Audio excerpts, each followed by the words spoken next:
So I decided to shoot a little addendum or compendium, I guess, regarding the DSD-2. Someone in the comment thread of the previous video asked me if the sampler function, which you can see right there, it's set to the sampler rec play function, if that is triggered by the trigger in. And you can see that I basically have the same pattern from the previous video coming out of the drum tracks going into the DSD-2, and you can see the light turning on and off, and that is actually the pattern triggering the sample. So I'll go ahead and play a little bit so you can hear the effect, and then I'll start adjusting the time knob a little bit so you can hear what it sounds like at different intervals. So right now I've got the time setting at its lowest. The feedback setting's at 3 o'clock, so it's almost at full. And I'll just start playing stuff. It's in rec play right now as far as the mode select goes.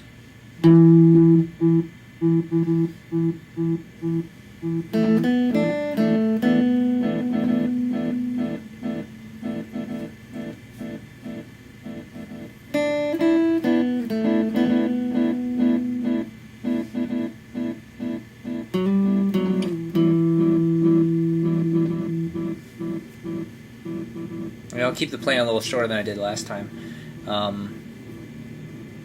So I'll go ahead and start switching the knob around. The time knob, I'll start playing with that, turning it up, and it'll do the thing that delays do, where it slows the sample down. But I believe it also lengthens the sample time, so it sounds less stuttery. You know, there are no gaps, so it just becomes more continuous.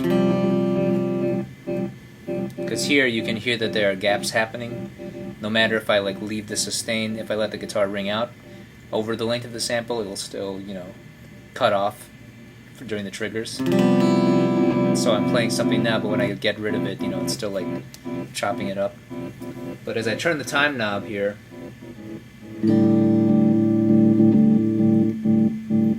it's a little longer. The sample time's a little longer. Now here it is at 12 o'clock.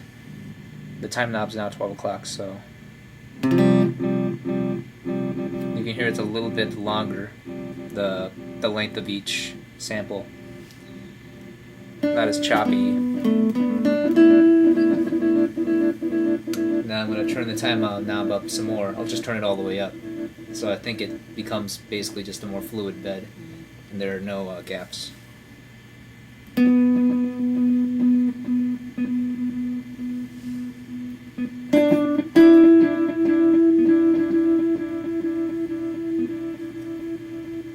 So you can hear that there's continuous sound even though I've stopped playing. More or less. Even though, especially compared to when the time knob was all the way down. And the only difference between rec play and play is that you aren't recording into your loop. When you can just play over something and it won't be part of the loop, basically. In play-only mode, as opposed to rec play. And the final nifty thing, I guess, that I just discovered is that while this is doing its triggering thing, I set the time all the way back so that it's beeping on and off again, basically,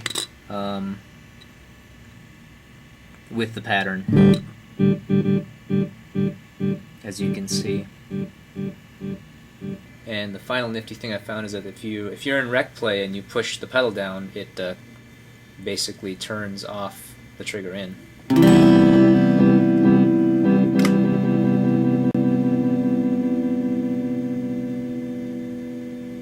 So it just lets the delay ring out as if it were, a normal delay.